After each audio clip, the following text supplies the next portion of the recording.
My name is Dr. Sunil Dutt, Associate Professor Education and Education Management and Professor in charge Academic Cell, responsible for admission and examination of Master of Engineering and PhD in Engineering program. Basically, I am science postgraduate, did my MSc honors in chemistry, thereafter shifted to education, did my post-graduation in education and PhD in education technology, all from Punjab University, Chandigarh. After working for about 2.5 years in industries, I joined teaching profession as a faculty in a college of education at Ambala and worked there for 7 years from 1985 to 1992. I joined this institution in November 1992. So presently I have got more than 28 years of experience in teaching and research. I have to my credit large number of papers in various national and international journals and have guided more than 25 PhD dissertation in education registered with Punjab University Chandigarh. I am also working as Central Public Information Officer under RTI Act of this institute since 2005. Now moving to today's topic. Dear friends, you will agree with me that many of us have very strong inherent desire for teaching.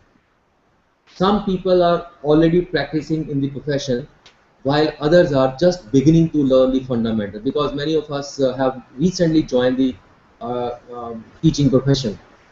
Now two questions come to our mind. Firstly, what capabilities do they need to develop in order to become, you can say, effective teachers, or what knowledge, skills and attitude do the teachers need to acquire, and what capabilities do they need to develop in order to impart instruction very effectively. I think much of the successful instruction is the result of competent planning and delivery of instruction.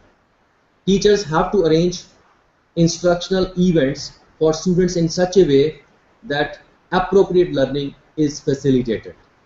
And these instructional events must be carefully designed in advance if instruction is to be effective.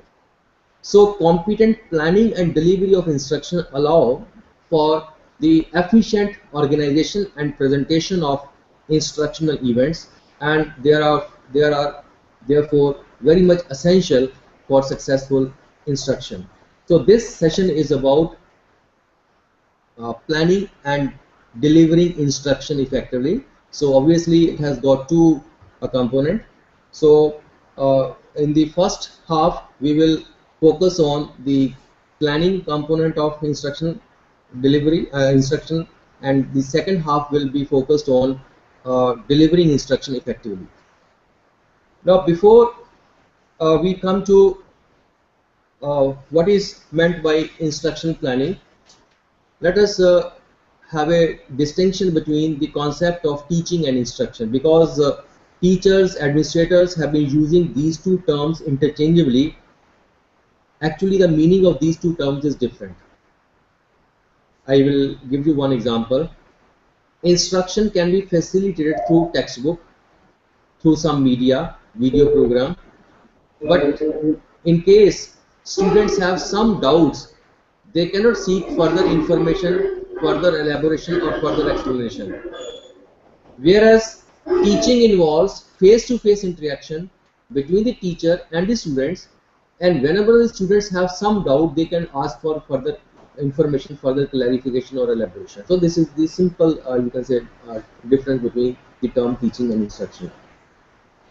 So instructional planning. Planning means a plan of actions. So when it comes to instructional planning, it means plan of actions of what a teacher has to do in the classroom. So instructional planning is a teaching outline of important points of a lesson arranged in the order in which they are to be presented. So it may include objectives to be achieved, points to be made, question to be asked, reference to media, reference to say questions or assignment or textbooks. So it is an organized statement of both general and specific goals together with specific means by which these goals are to be attained by the students under the guidance of a teacher on a given day. So it's a sort of daily lesson planning which involves uh, formulating objectives, determining the methods and procedure. So this is you can say kind of blueprint.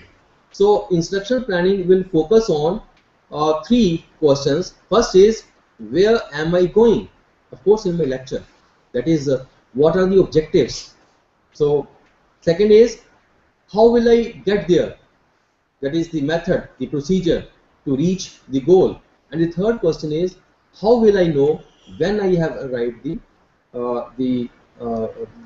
when I have arrived, that is the achieved success. So these are the three questions on which the lesson planning is based. Now let us come to the importance of planning. That is why we consider lecture plan before going into the classroom the most important aspect of a teacher. So firstly, it ensures presentation of content matter in a logical, systematic and effective way, keeping in mind at the same time the mental development of student for whom we are going to deliver the lecture. So it keeps the teacher on the track. It avoids the danger of covering more subject matter than the student can absorb. It avoids the danger of running out of the material. So the teacher will teach in a systematic way. So it checks haphazard way of teaching. So if a teacher has prepared his lecture plan, his lecture will be conducted in a very smooth manner. So that gives him confidence. Secondly, lesson planning enables the teacher to achieve economy of time, effort and money, since he has prepared his lecture before going into the classroom. That is, he has prepared a plan, and in one go he will be able to deliver effectively, and student will be able to understand the content, you can say, easily. So much of time, his time will be saved, his effort will be saved. And in regard to money, suppose the teacher has brought some media on say rent, and he has not integrated it properly, then the money will also go waste. So with the lesson plan in hand, teacher can achieve economy of time, effort and money. It builds self-confidence because teachers knows in advance what to do and what not to do. So when we are making a plan, we can also anticipate the likely question that the student may throw upon him. Okay, so he will try to find the answer to those anticipated, you can say, questions. So that gives him a lot of confidence. It ensures proper use of instruction media. That is, media will be shown only when it is needed, and it will be removed when it is not required. So the proper integration is possible if the lecture plan is available with the teacher. Another significance of preparing a lesson plan is that it ensures linkage of the past knowledge of the learner with the new knowledge by employing the principles of correlation and integration. That is, the teacher will begin his lecture with what the students already know and then proceed to what they do not know. And the students benefit from the planning of instruction that allow them to see a relationship between classroom learning and problem solving in everyday life. So he will quote some example from the daily life of the students. It enables the teachers to evaluate his work as the lesson proceeds, and thus it reveals his personality. So he can monitor the learning progress during the conduct of his lecture. So that will help him make some adjustment or some adaptations whenever it is needed. So lesson plan is very essential for a teacher. Now let us come to the components of instructional planning. Firstly, specifying instructional objectives. Now, what is instructional objective? In simple language, instructional objective is a sentence or a statement which describes what the student will be able to do at the end of a unit of instruction. say topic is Ohm's law. Now for this topic, the statement of instruction objective would be, after the topic is over, students will be able to understand Ohm's law. Now I have used the word understand, or I can say they will be able to know Ohm's law. Now know and understand, these are very global, and these cannot be measured very objectively. Now we can consider this kind of statement as a general objective. Now for this general objective, we can also have a list of or set of specific objectives, which are short term, which are very specific, which can be measured very objectively. For example, after the topic is over, students will be able to state, firstly they will be able to define current, define voltage, or they will be able to name the device which measure current, which measure voltage. They will be able to draw circuit diagram of Ohm's law. They will be able to take certain readings. They will be able to verify Ohm's law. They will be able to draw graph between V and I, and they will be able to list situations where Ohm's law can be applicable. So we have seen a number of you can say small objectives, enabling objectives. So these are specific objectives which lead to the attainment of general objective, that is, they will be able to understand Ohm's law. So there are various levels of objective that we will take up at a later stage. Another is selecting content matter. After the objectives are formulated, the teacher selects the content matter, keeping in mind the time allotted and the curriculum requirements. So content is chosen. Carrying out task analysis. So after having selected the content matter, the next task required of the teacher is to carry out task analysis. Task analysis breaks down the complexity of an activity into easier steps. Those steps are then arranged in a sequence, and students are taught those steps one by one in the sequence. So we will give you illustration after listing down the components of instruction planning. So we'll take some examples. Another component of instruction planning is selection of instructional method. Now, what is the significance of instruction method? Instruction method establishes a link between teaching input and learning outcomes, mainly in terms of realizing learning outcome. A number of methods are available, and teachers have been using these methods without knowing the advantages and limitations, because there are some methods which are useful only in large groups, some methods are useful only in small group, some methods provide individualized instruction. There are some subjects which can be taught best by following a particular method. Likewise, there are some students who learn best in a particular, you can say, if a teacher employs a particular mode of delivery. So it will be incorrect to suggest a teacher a single method which can be employed for teaching of various subjects in engineering institution. I think it should be left to the teacher, who is the best judge, to make a selection about a particular topic, keeping in mind the nature of the content, the learner's needs, and the curriculum requirements. So selection of instruction method. Selecting and developing instructional media. Instructional media refer to both print and non-print, which is used for conveying you can say instructional event and instructional stimuli.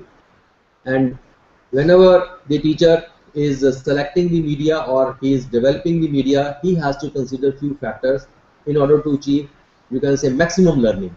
The factor could be, say, the nature of the content, or the type of the instruction objectives, the mode of delivery, the size of the class, or the practical constraints, or you can say budgetary provisions. So these factors must be considered before selection and development of instruction media, so that maximum learning is achieved. Another is deciding about evaluation procedure. By evaluation, we mean those activities which are designed to measure student achievement brought about as a result of some instructional unit. Now, performance objective plays a very important role in writing the items for evaluating student performance. Now, say the objective is, after the topic is over, students will be able to define force. So the corresponding question should be define force, and not what is force, what do you mean by force, what do you know about force, because these three questions are measuring something different, whereas our objective was that he will be able to define force. So performance objective, that what the student will be able to do, plays a very important role in deciding the evaluation procedure, and the teacher has to consider two important characteristics of evaluation. One is the reliability. What is the reliability? Reliability refers to consistency of results from one measurement to another measurement. That is, if one answer sheet is marked by two or more than two teachers, it must carry the same marks. There should not be significant difference. 1 or 2 mark difference could be there, but the difference should not be very significant. And this is possible only if we give large number of items as compared to few items. When we say, you might have seen in your final university examination question paper, we say attempt any 5 out of 8 questions. Now this gives a chance factor to the students, and moreover there are very long answer questions, like say we say write a short note on semiconductor. Now if I ask you to answer this question now, and if I ask you to the same question say after 2 days or after 1 day, even your own answer will be different. So there will be no consistency. So instead of giving more, instead of giving you can say long answer question, we need to give you can say more number of questions requiring short answers. So that will give more coverage to the entire syllabus. So this is regarding to the reliability. Second is validity. Now validity means appropriateness of result. We say a test is valid if it measures what it is supposed to measure. Now if it is meant to measure students' ability to define force, then it should measure only that thing. Otherwise it will not be a valid one. Okay. So give, you can say specific direction, what kind of answers you expect them to write in the question paper. So these are the two basic you can say main characteristics of the evaluation tool. Now the last one is, at the end we will study the format of a lecture plan. Now let us come to first of all instruction objective. So these answer 3 questions. One is define what must be learned, that is what the student will be able to do at the end of a unit of instruction. Secondly, it will be of very much help to the teacher for the selection of content matter, selection of instruction method, selection of media, and it gives assistance to the teacher in planning assessment procedure. So teacher is given lot of direction when he prepares instruction objective very well. Now you see, let me give you an overview of the instruction objective, and you know that the broad objective of technical education system is to have all-round personality of the students. So developing students in an all-round means developing their capabilities in intellect and non-intellect areas. So these 3 areas are concerned with knowledge, skill and aptitude. Okay, so knowledge means the theory part, that is what does someone need to know in order to do a job. Skill is what does someone need to be able to do, that is it requires hand and head coordination, that is working in laboratory. And third is very much essential, which is being ignored by the teachers, or the technical education, that is the attitude part. Attitude means what sort of approach does a person doing that job need to have. So all the three are very essential, and Bloom has given a nomenclature based upon knowledge, skills, and attitude. So he has given the nomenclature cognitive domain to knowledge, which refers to intellectual outcome containing knowledge, understanding, problem solving, and it has got various levels. And at the lowest level is the remembering, understanding, then applying, analyzing, evaluating, and creating.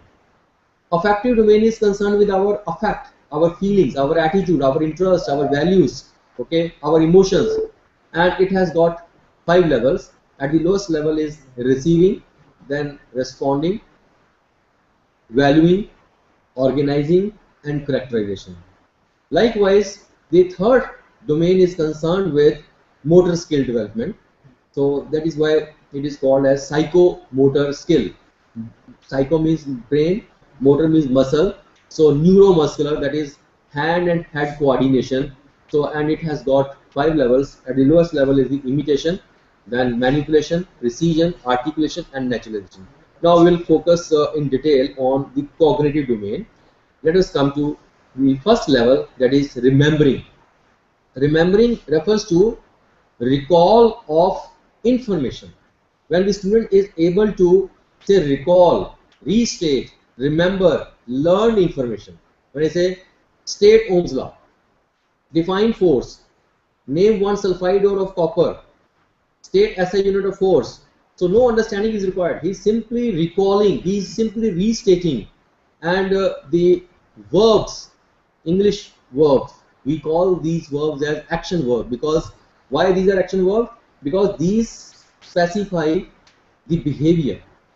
So he will be able to choose, he will be able to cite an example, enumerate, label, list, locate, match, name. For example, name one sulfide ore of copper. Or when I say recall an example of inertia that we have discussed yesterday. Okay, so recalling. So this is the lowest level. Okay, and most of the time our question pertain to this lowest level. When you say write a short note on centimeter, no understanding. He has memorized it, memorized it, and simply reproducing in the classroom. Then slightly higher than remembering is his ability to comprehend, that is understanding, explaining ideas or concepts. So he will be able to grasp the meaning of the material by interpreting and translating. When you say normal temperature of human body is 98.6 degree Fahrenheit, convert it into degree Celsius. If he has understood the relationship between degree Fahrenheit and degree Celsius, he will be able to convert from one form to another. We have given some data to the student about the say about past 5 years. Then he will be able to give projection for the next year. So this requires understanding, and the kind of verbs which we use for measuring student performance at this level include classify, convert, define, describe. When you say describe each of 3 Newton's laws of motion with one example. Explain the working principle of carburetor of an IC engine with a neat sketch. So these are the action verbs. So I'm very much hopeful that in future you would write statements or items for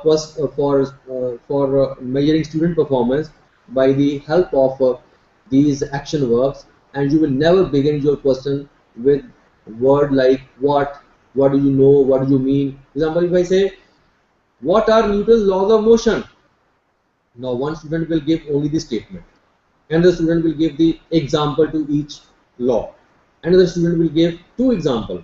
Every student knows everything, but when it comes to writing in the examination hall, every student sets his or her own scope. So because when I say what are Newton's laws of motion, this person doesn't give any kind of direction to the student in regard to the scope of the topic to be discussed. But when I ask the student, describe each of 3 Newton's laws of motion with one example. So I have given him complete, you can say, boundary. So I have limited my question to say one example.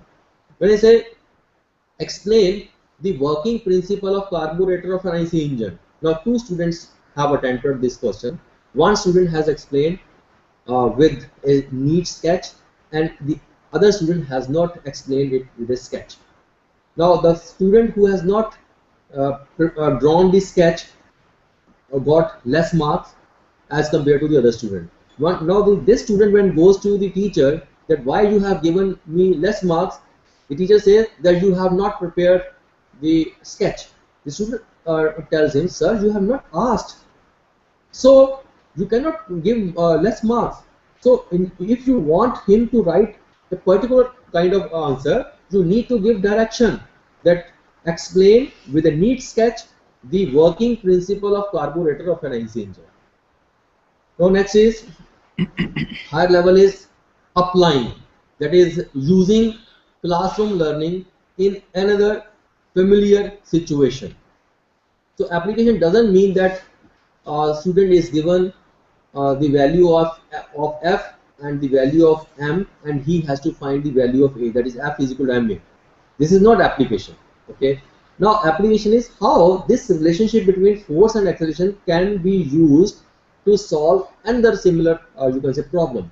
So these are kind of the verbs like adapt, apply, calculate, change, compute, construct, demonstrate, draw, exhibit, show, generalize, illustrate, manipulate. So these are some of the action verbs which can be used for writing items at this level. Next in the hierarchy is analysis, critical thinking, which involves breaking down something into its constituent parts. Now if I ask you, can you analyze this LCD projector? What do I mean? I mean, you must tell me what are its parts and what are their functions. And one more thing, that is when you are dismantling it, you are also looking into various relationships. And if you do not understand the relationship between one part and the other part, you will not be able to reassemble. You will not be able to join all those parts to make something new. Okay. So analysis means breaking down something into its constituent parts and looking into various relationships. And for this, the action verbs can be used are analyze, appraise, arrange, compare, contrast, criticize, detect, discriminate, distinguish, examine. Now these are highly specific. These give a specific direction to the student, what kind of answer you are expecting from him to give. Another in the hierarchy is evaluating. Again involves critical thinking, but at this stage the student is able to give justification for a particular course of action. And the kind of verbs used for evaluating student performance at this level include appraise, assess, choose, compare, conclude, decide, justify, discriminate, evaluate, and etc. When I say, how far is it true that IC engine is a health hazard? Justify your answer with examples. Okay, so justification. Okay, and the highest level in this category is creating, again involving critical thinking, but at this stage he will be able to generate new idea, new product, or ways of viewing things. And for measuring student behavior or student achievement at this level, these kinds of verbs can be used: assemble, blend, combine, compile, compose, construct, design, and so on. So design a software with the help of so and so. Okay, so I am very much hopeful that when you set question paper in future, you will also give some weightage to higher than application level. That is, you have lowest level is remembering, understanding, application. Okay. Then higher than application will include analysis, creation, that is evaluation, and creation. Now coming to, after you have understood the concept of instruction objective and learned the levels of objectives in the cognitive domain, now we'll go to do the task analysis. So as I told you in the beginning, task analysis breaks down the complexity of an activity into easier steps. These steps are then arranged in a sequence and students are taught those steps one by one in the sequence. So task analysis is a process of breaking down or analyzing a task into smaller and more detailed constituent units, and of then sequencing these units of analysis in order of priority based upon their importance in learning. So it includes two things. One is the analysis, and second thing is the synthesis. Okay. Now let me give you an illustration. Say task is, say, any job. Job means setting up a lathe or loading film in a camera.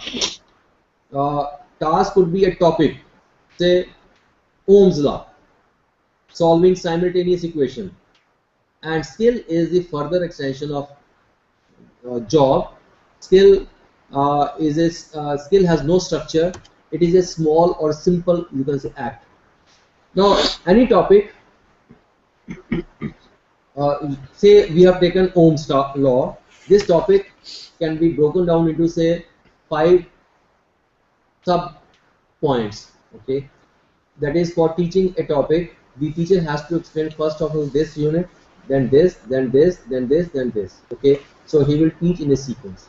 Now this is the level 1. Now at the subtopics are further broken down into sub you can say points. That is, for teaching this first unit of analysis, teacher has to explain this one and this one. Likewise, for teaching this, teacher has to explain 1, 2, 3, 4, 5 sub units. Okay, this is at level 2. Now moving to level 3, it can be further broken down. Say for teaching this particular sub unit, teacher has to explain first of all this, and so on. So this can be further. So you can analyze it till the content becomes self-explanatory. That is, nothing is required to explain or to teach that particular thing. And you will notice here that at the top the content was, or the topic was, less detailed, and at the bottom it is too much detail. And you will see that there are several levels of analysis, and each level produces greater detail than the one before it. Now let me give you an illustration. Say job of an engine mechanic. Okay, and the sub points are tuning the carburetor, adjusting tapers, adjust spark plug gap, changing engine oil, and cleaning the spark plug. Let us analyze these things further. Let us take only one because the space is less. Now for changing engine oil, the mechanic has to first jack up the car. That is, these are written in a sequence.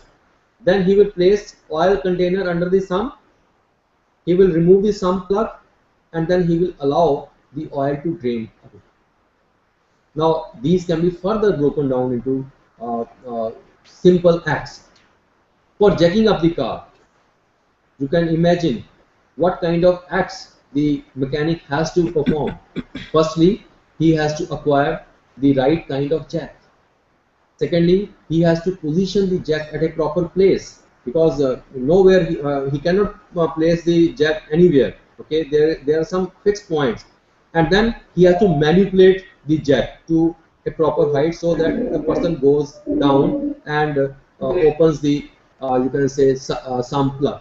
Okay, so this is an illustration for doing the task analysis, and you have seen that there are several levels of analysis and increasing detail, and each level follows progressively and logically from the one before it. Okay. Now moving to the principles of instruction planning, that is, before starting to teach, teacher must understand the basic principle. Firstly, students learn most from those teachers who have a thorough understanding of the content and the curriculum requirements. So as a teacher, first of all, let us have an in-depth study of the content of the subject, you can say the syllabus, keeping in mind the curriculum requirement. Another is, students are disadvantaged by those teachers who presume that they have complete understanding of content of previous lecture or previous semester. So plan instruction on the basis of what your students actually know and understand, and not on an assumption of what they should have learned in the previous lecture. Now suppose I am to teach them the say concept of inertia, and I assume that they are already familiar with the concept of rest, motion and force. But when I come to the classroom, I say I am going to talk to you about inertia, or I will tell you about inertia, I will teach you about inertia. Now this is very you can say vague. Now can anybody teach another person in today's context? I think no one. No one has you can say complete authority on a particular subject. So firstly, this is wrong that when a teacher enters the classroom, he says, I will teach you, I will discuss, I will be talking to you about this thing. The student's reaction would be, sir, this is your headache, please go and break your head. Now let me give you an illustration how we can introduce our topic by you can say testing the previous knowledge of the student. Now I ask, what is the position of this object? Is it at rest or is it moving? Definitely we will get an answer that it is at rest. Now on switching on the fan, I can ask another question. What is the position of this fan? They will say that it is in motion. Wonderful. Now this is at rest. How can I bring it into motion? Definitely they will show that by pushing or by pulling, that is by applying some force, it can be made into motion. Friends, you are sitting in a moving bus and the driver suddenly applies brakes. What happens? Obviously you would say that we will fall forward. And what happens when the driver suddenly starts the bus? We go backward. Oh, why are these due to? Now students are quite motivated. Their anxiety level is very high. Now this is the time to introduce your topic. Dear students, these are due to laws of inertia, and today in this session we will learn laws of inertia. Never say I will teach, because a teacher cannot teach. Teacher is only facilitating. He is creating some environment where the students are interacting. Okay, so I am hopeful that when you enter the class next week, you will say that in this session we will learn. Now let me give you one more example. How do you get water from ice? Obvious answer would be by heating it.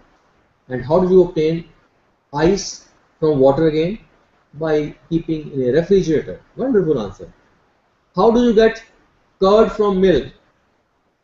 By putting some curd and keeping it for some time. Another question is, how do you get milk from curd again? Obviously student will say that we will not be able to get. Now is the time to create the gap. पानी का बर्फ बन जाना और बर्फ का फिर से पानी बन जाना, लेकिन दूध का दही तो बनना, दही से दोबारा दूध ना बनना, ऐसा क्यों होता है? Now everybody is curious, anxious to know why. Then you can say that these are due to physical and chemical changes taking place in the matter. So today in this session we will learn physical and chemical changes, and go to board and write the topic in the middle, physical and chemical changes, and then give them an overview of your lecture. That first of all, in this session on the left hand side in the form of bullets, we will learn first of all the concept of physical change, concept of chemical change, the examples, the difference. Okay, so give them an overview. So it means introduction of your lecture includes two activities. One is review of prerequisites and second is overview of your lecture. So always plan instruction on the basis of what your student actually know and understand, and not on an assumption of what they should have learned in the previous lecture. Prepare specific instruction objective for every lesson. That is what the student will be able to do. Define, explain, describe. So use these action verb for writing or for stating the instruction objectives. Select instruction strategies that are appropriate for the topic to be taught and aptitude of the learner. So a proper match of instructional method with students' needs, curriculum requirement will facilitate optimal learning. And we can also think about alternative. For example, I have prepared some PPT and I thought that I would be developing my lecture with the help of PPT. But when I enter the classroom, as I start to you can say use PPT, the pen drive doesn't open, or the CD doesn't work, or the electricity goes off. So one thing could be, okay, let us wait, or I'll teach this topic tomorrow. No, this is not the right way. You must be flexible in admitting, no problem, I can handle my lecture on the chalkboard itself, because this board, this chalkboard is a very you can say is a tool which is available readily in all the classrooms. Okay? So we must plan for alternatives. Plan a beginning, a middle and a conclusion for all lessons. Always prepare three phases. Introduction, beginning. Beginning means, मैंने अभी आपको बताया, beginning must include two activities. One is the review of prerequisites and second is overview lecture. Let me give you one more example. Yes, what are the constituents of air? Oxygen, nitrogen, carbon dioxide gas. Wonderful. Which gas do we inhale? Oxygen. Wonderful. Which gas do we exhale? Carbon dioxide gas. Wonderful. And which gas is available in soda water bottle? Carbon dioxide gas. Wonderful. And which gas is used to extinguish fire? Carbon dioxide. Very right.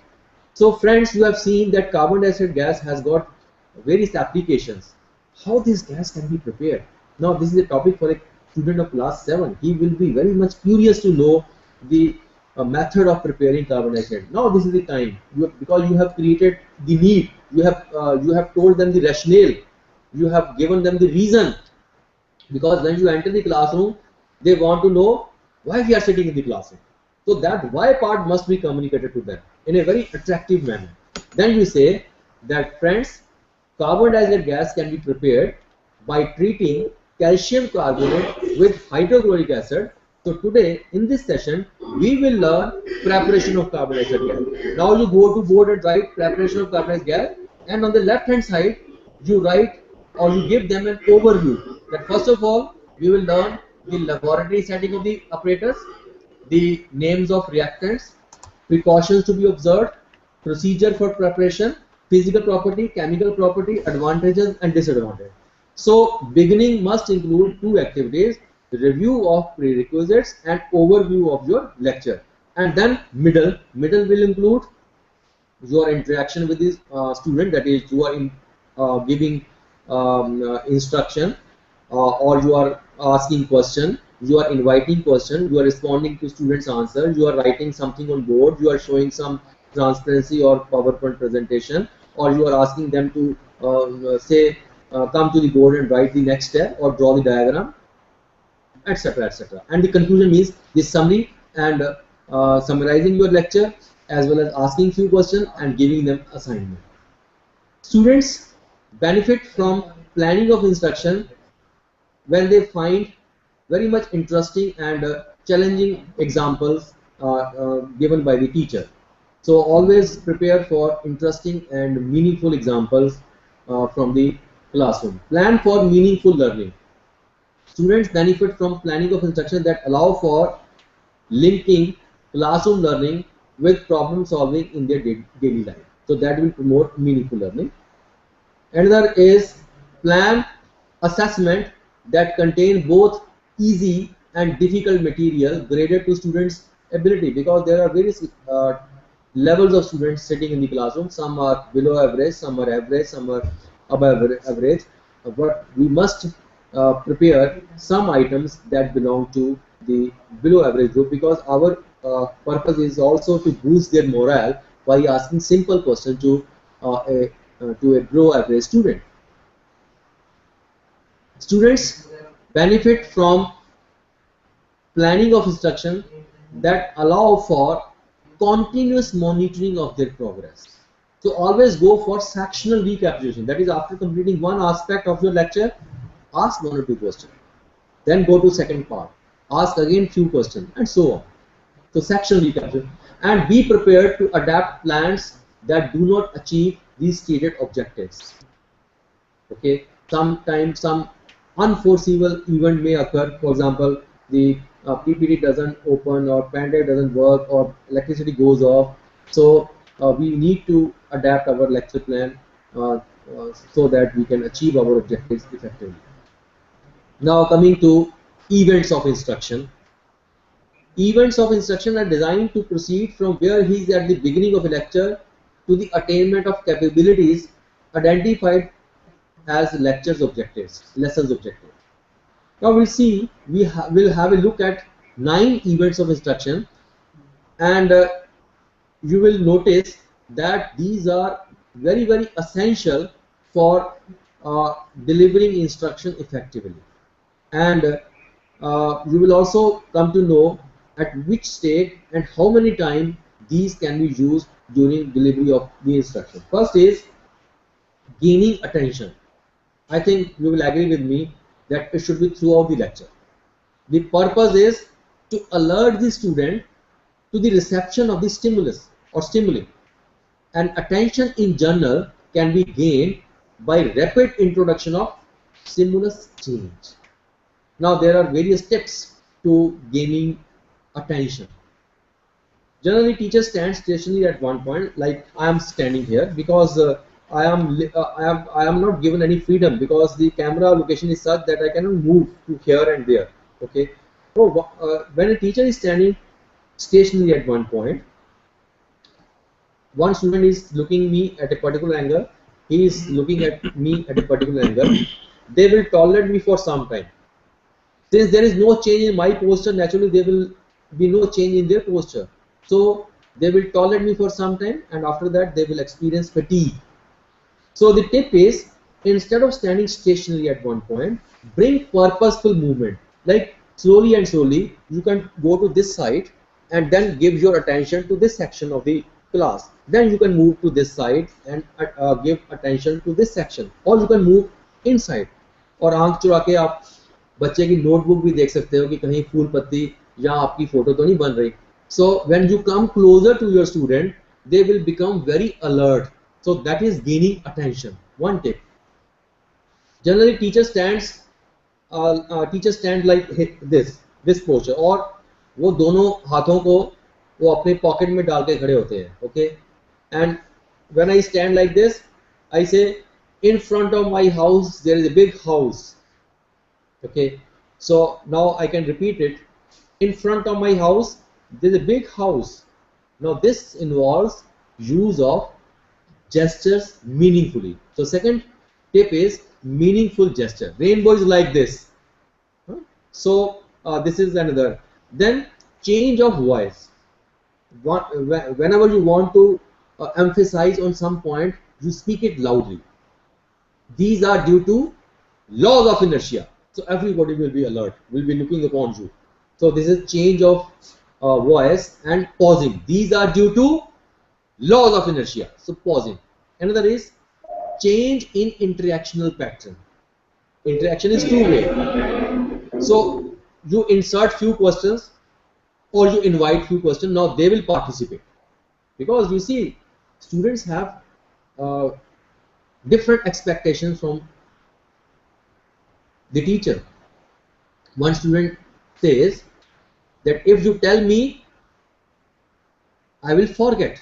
Tell me means teaching by telling only. That is one-way communication. They are not being involved. So he says, I will forget. Another student says, if you show me, I may remember. There is another student. He says, if you involve me, I will be always with you. So students' involvement is very, very essential. So it can be through inserting question, inviting question, or asking them to prepare some diagram, or coming to the board and writing the next step. So change in interactional pattern. Another tip is oral visual switching. Oral, A-U-R-A-L, means sense of hearing. Visual means sense of sight. So switch over from one mode to another mode. You are delivering lecture orally, go to board and write main points, or you show some transparency, or you can describe with the help of some model. Okay, so both these senses will be utilized. And another tip is maintaining an eye contact with each and every student sitting in the classroom, because many times we have seen that teacher is looking at a particular section of the classroom, and it seems that he is delivering lecture to only 5 or 6 students. So the tip is maintain an eye contact with each and every student sitting in the classroom, but only for a shorter period of time. Otherwise it will be embarrassing for both the parties. क्योंकि हम को education system में पढ़ा रहे हैं, तो आप ये मत कहना ना कि निटर के टीचर ने बोला था कि आंख से आंख मिलाना है, तो that would be wrong. So maintaining an eye contact with each and every student only for a shorter period. So these are some of the tips for gaining the attention. This is the first, and it should be throughout. Second is, students want to know why they are sitting in the classroom. So after explaining the reason of learning a topic, you tell them what they will be able to do at the end of a unit of instruction. So that you can write on the chalkboard on the left hand side in the form of bullets. I have already given you few examples. And this information to information about objectives of instruction can be also given before leaving the classroom. Student, we have done today up to this. So tomorrow we will study this, where you will be able to do this. So you can also inform the objectives of instruction for next day teaching. So in this way you can maintain a continuity in your teaching. Ensuring prerequisites of learners.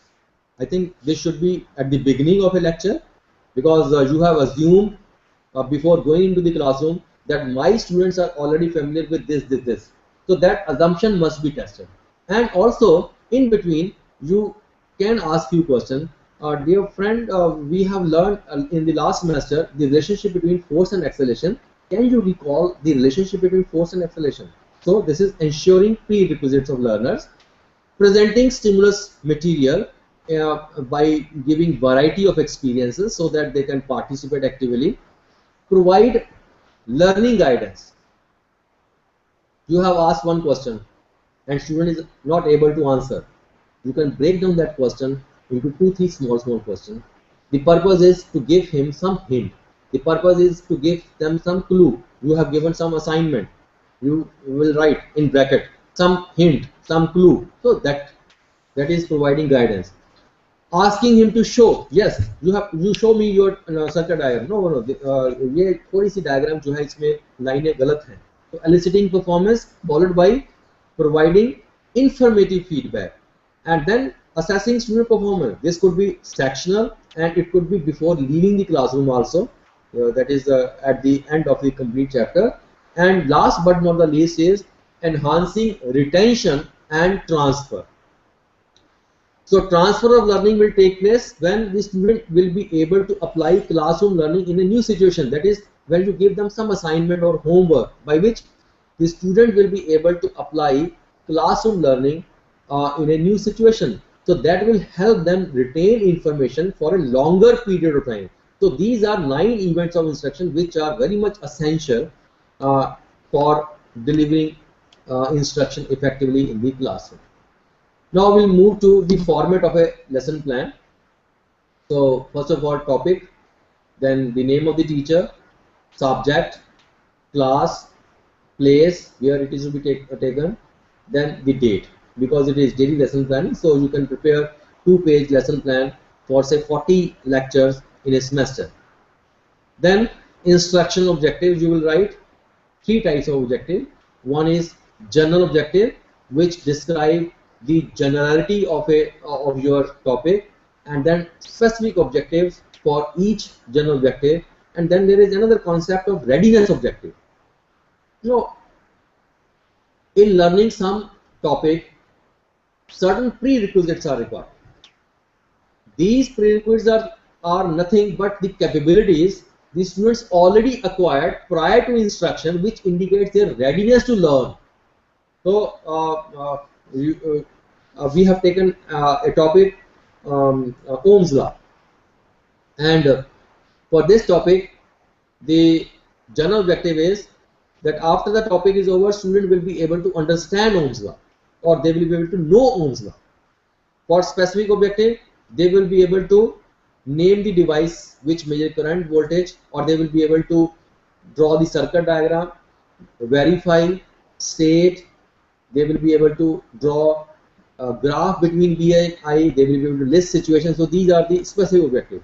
Now readiness objective, we will write, he can define current, he can state SI unit of current, he can define voltage, he can give SI unit of voltage.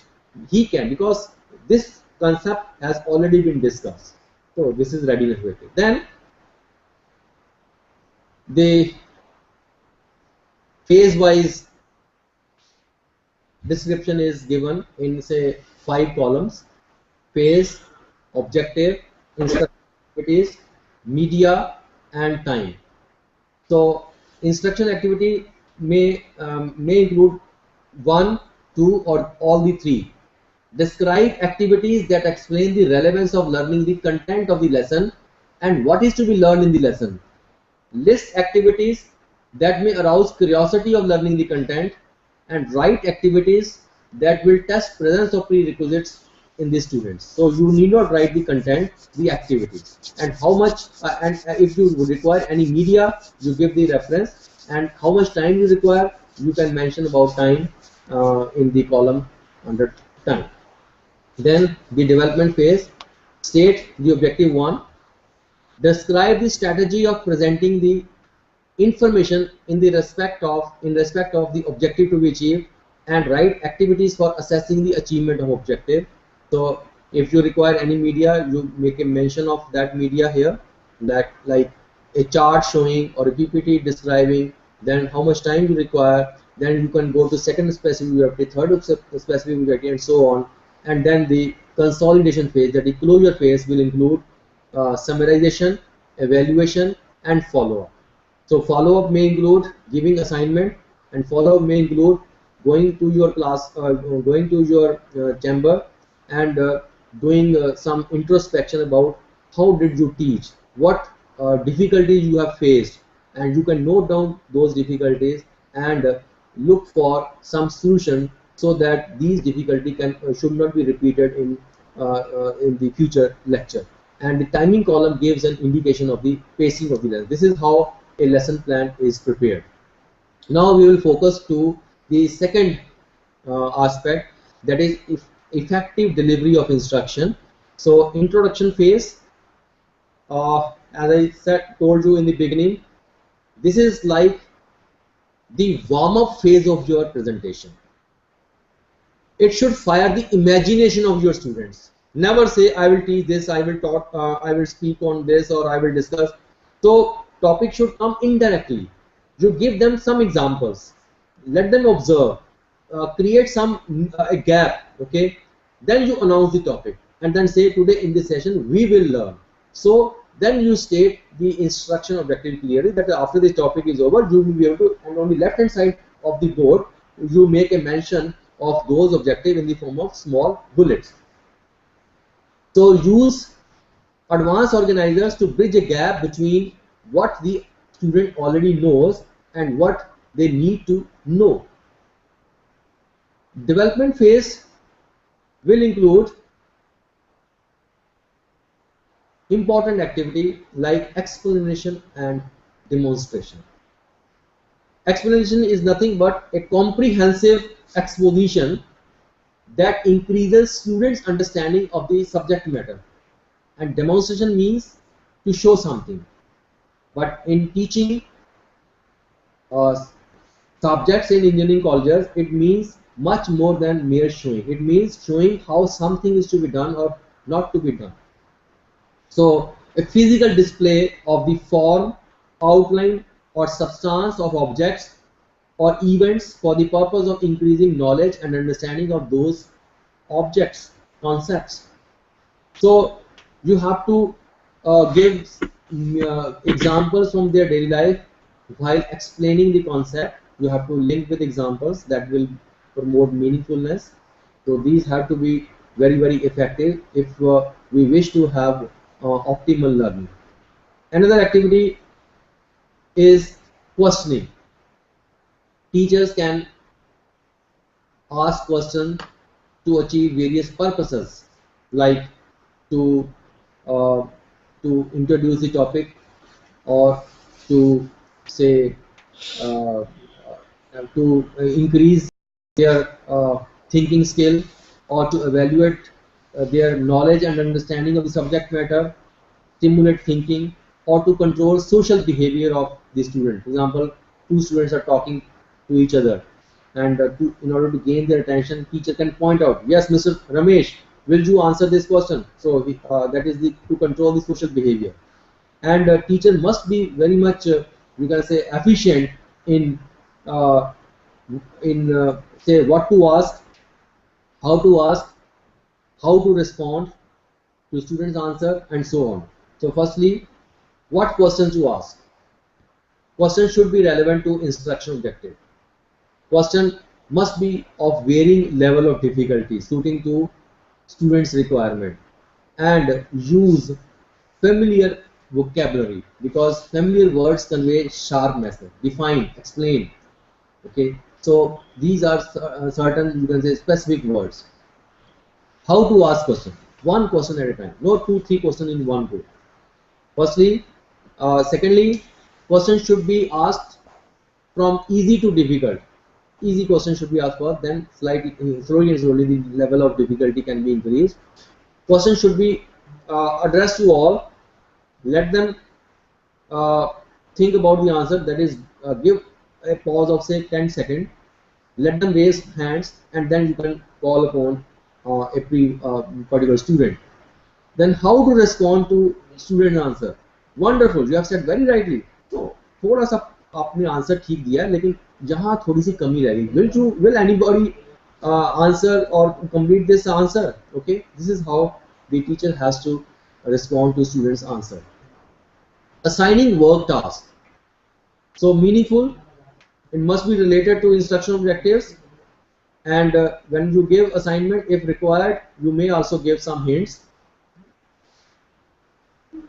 Generally, teacher asks one typical question: what can we do to motivate students to learn? Question is very simple, but its answer is not straightforward, because the typical procedures that the teachers employ for motivating their students are very often indirect and subtle. I think motivation is concerned with why of behavior, the reason behind people putting in effort. And motivation can be intrinsic. Students who have inherent desire to learn about a topic, they are intrinsically motivated, like feeling of happiness that working on some mathematical problem produces, or feeling of pride that learning to spell some word correctly induces. So that is internal. He is not showing this kind of achievement to any other person. Another is extrinsic motivation. This is administered by some external agent. At home, father, mother, elder brother, elder sister, they are the external agent. They say, if you get all A's, you will get bike, or you will get 500 low.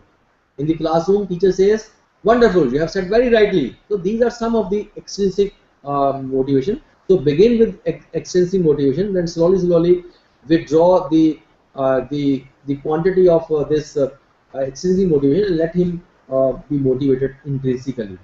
And there are various techniques of motivating students, like say uh, one is, when you enter the classroom, smile at them. Enter the classroom with an attitude that I am going to enjoy my people. So the students, when they see the teacher is relaxing and teacher is smiling at them, they feel at ease and they are likely to be motivated to learn further. And you know that smiling is an inexpensive way to improve your look. So always enter with an attitude that I am going to enjoy my class, and not with an attitude, oh, today again there is a class. Okay, wonderful. Secondly is, create anxiety-free environment. Create non-threatening environment in the classroom where students feel free to discuss among themselves and with the teacher, and they are very much then become goal-oriented. Set SMART goals. S stands for specific, M stands for measurable, A stands for attainable, R stands for relevant, and T stands for time bound. Okay, so when you give them assignment, these five characteristics of that assignment must be considered while framing the assignment. Another could be that use of previous knowledge. This could be another technique of motivating student. Appreciating their effort. This could be another technique. Or um, giving variety of experiences. This is another. Providing immediate informative feedback, another technique of motivating. So there are many techniques, and we can take up in some other session. The consolidation phase will include summarization. You will summarize. I think the bullets you have written on the left hand side of the board will help you to summarize your lecture, to conclude your lecture. And it will also include assessment and evaluation. So adopt assessment procedures, meeting the guidelines for defining instruction objectives, selecting teaching methods and media, monitoring student progress, and diagnosing learning difficulties. And use variety of items when measuring student performance. You can give some quiz containing objective type item, or you can have some short answer questions. So use variety of item, because each type of item has its own advantages and limitations. So it will be incorrect to use a single method like long answer questions for measuring student performance. And it is followed by providing them conscientious feedback and correctives. So feedback means the information which is fed back to the individuals about the appropriateness of their actions or responses, and correctives are the procedures which are intended to rectify errors in responding or inadequacies in learning.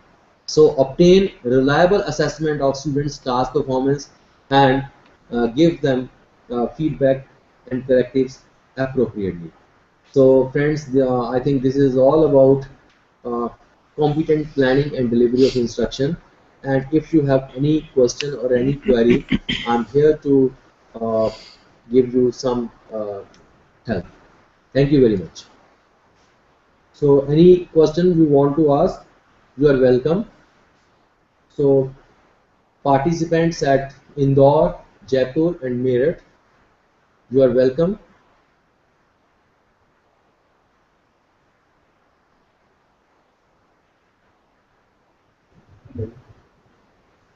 Hello, this is Prashant from Indore. Yeah. Sir, can you repeat the full form of SMART? SMART. Yes, sir. SMART. SMART. SMART. S means specific.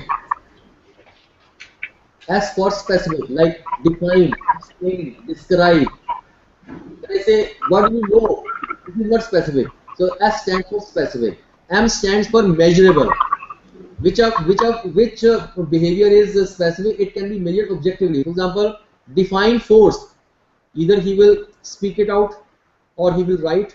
I can check it. I can give marks. But if I say, what do you know about force? Atha Sagar. So this cannot be measured. When I say, what do you understand by Ohm's law? Number of things. So I cannot measure. So M stands for measurable. Then A stands for attainable. That is the task which you are going to the students. that must be within their reach. Okay, A. Then R stands for relevant to the instruction objectives or relevant to their needs also. Okay, and T stands for time framed or time bound. उसमें time का component हो कि भी आपको ये assignment जो है इतने मिनट में कंप्लीट करनी है. ओके, तो this is smart. Yes. Okay, thank you. Welcome.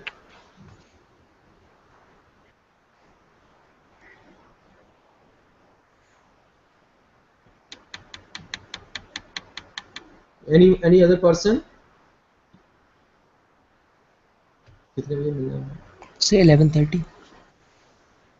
Okay, so we'll break for tea and we'll reassemble at 11:30. Thank you very much.